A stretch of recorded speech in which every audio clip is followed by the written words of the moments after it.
for Rosanna Mitchell on preservation. Do you feel that the discovery of intact Native American artifacts on development sites in Chino Hills merits an announcement to the public by the city? Absolutely. I was really shocked to see that article about the artifacts and more concerned about the fact that it was quoted as insignificant. It's very, very, it was a little distraught to read that. Nothing that is, has to do with history is insignificant. So, and by the way, it is in Villa Borba that we found these artifacts. So that may create a little bit of a problem as we move forward at the possible future dog park in that area and that housing development. But we need to be careful. And my concern is, are we really doing our homework? I mean, are we really doing our homework? Are the staff really relaying the information appropriately to the council? Why are we always reacting to situations? I think that anybody who read that article and what was quoted by Ms. Lombardo was probably very as shocked as I was about it. So I hope it doesn't happen again. Thank you.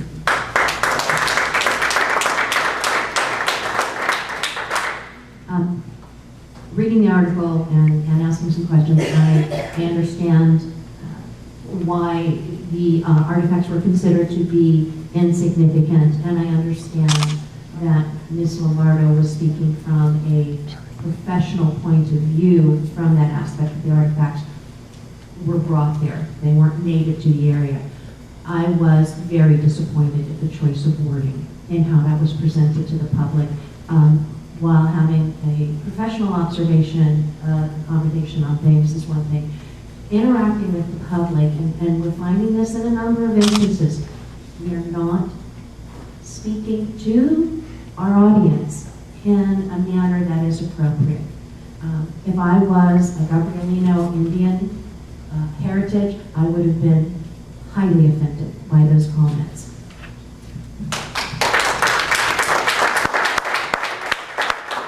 I disagree with the comments that were made already. We didn't hear about it.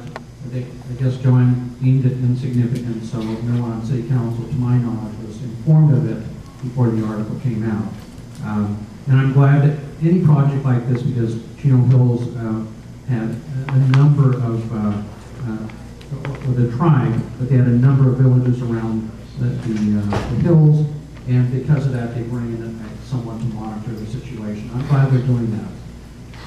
You know, again, I haven't even seen the artifacts to know, but there's bits and pieces, some were used in construction materials, but it was, I'm glad that the attention was brought to it, and if they find that there's issues with that property, maybe they will slow it down and find the time to pour any pots out or anything that's deemed valuable and intact that the Gabrielino tribe can have it for their historical usage. But, you know, that's the Yes, we all agree one of the strengths of our city is the diverse community. And I think a recognition from the local government in terms of being more or exercising more prudence, sensitivity, and compassion. And not put out a press release like that, totally sort of insensitive in addressing one of the strengths of our city. So I take offense when they put up that particular press release calling those artifacts insignificant. I'm sorry.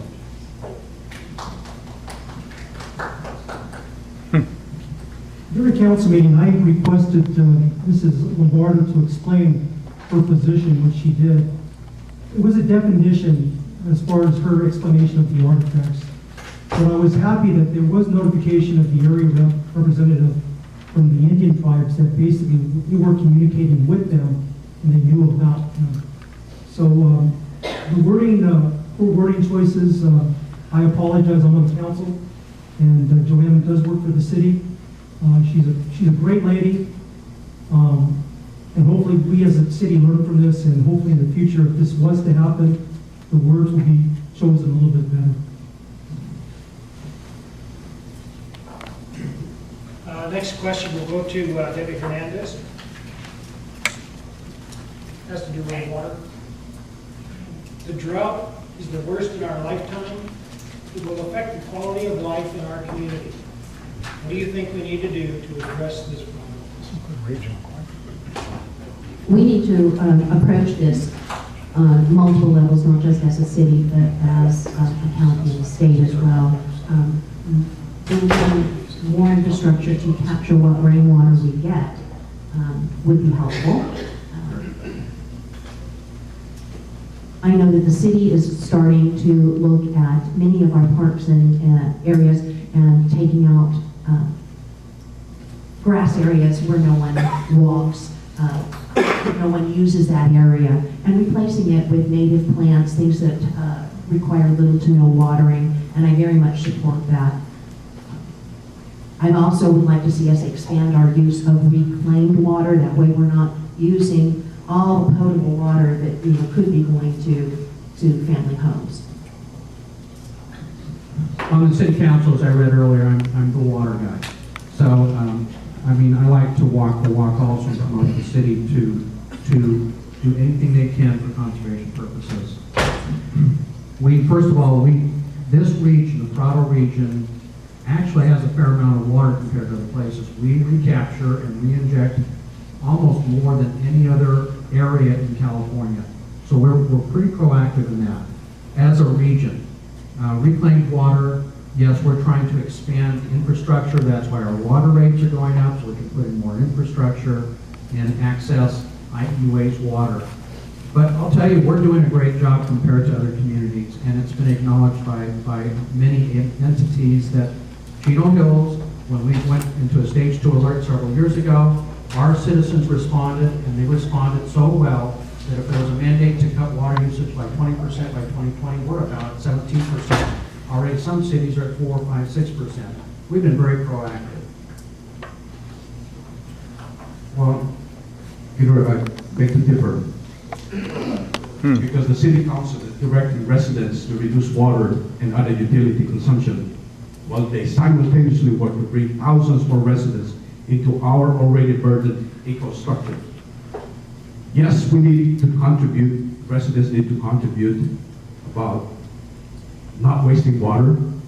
I myself did some plumbing works in my house so I can stop those water leaks.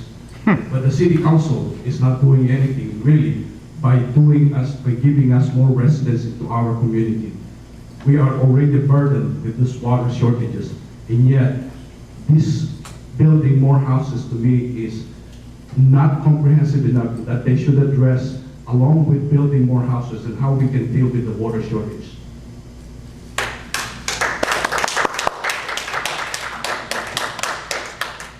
Thank you, Luke. First of all, our recycle tanks that we have for water storage, we have millions of gallons, and we're basically multiplying that by 2. There's another set of tanks, or another tank being built. The city of Chino Hills is probably the #1 water user in all of Chino Hills. We're going to be utilizing recycled water. One of the problems, even with the golf courses, the water rates for recycled water are very high. We need to get them down, because it's basically a cash cow for the city. We need to get them down because we need other users to use more recycled water. And right now, I believe city council and staff is looking at that and working on that issue, so this way we have more potable water for future development. Another problem that we have in the state is actually the delta. 60% of the water that comes from the Shasta area goes into the ocean. The Colorado River, 100% of that water is used by 7 states and by Mexico. We need to do something up there in the delta to help us down here. I have to agree with Mr. Alfonso. I don't think the city's doing enough, and a good example of that, we've been told now for several years that we have this drought problem. We just built a beautiful community center, and what do? We throw down a stretch of grass. And if anybody looks at that stretch of grass, it's pretty significant. And what are we doing? We're watering every day. So the question is, why didn't we address that issue when we were building the community center? We could have put artificial turf, and it cost us a little bit more, but it would have dealt with the drought issue. So I'm pleased to hear that we're doing something now. You know, I understand we're going to be taking some places and putting, replacing it for drought-resistant plants, and I'm glad to hear that. But I do believe that building out and continuing to do multi-density goes against the drought, addressing the drought issue. So I do have to agree with that. We do need to think about that. We're going to need more water to continue to sustain more homes. So it doesn't make a whole lot of sense either. So I think we need to really start looking at this drought issue. It's significant. I took my whole backyard, oops, sorry.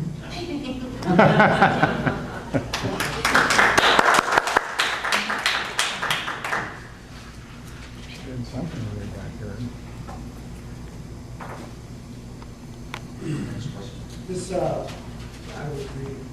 The next question will be going to Peter Rogers.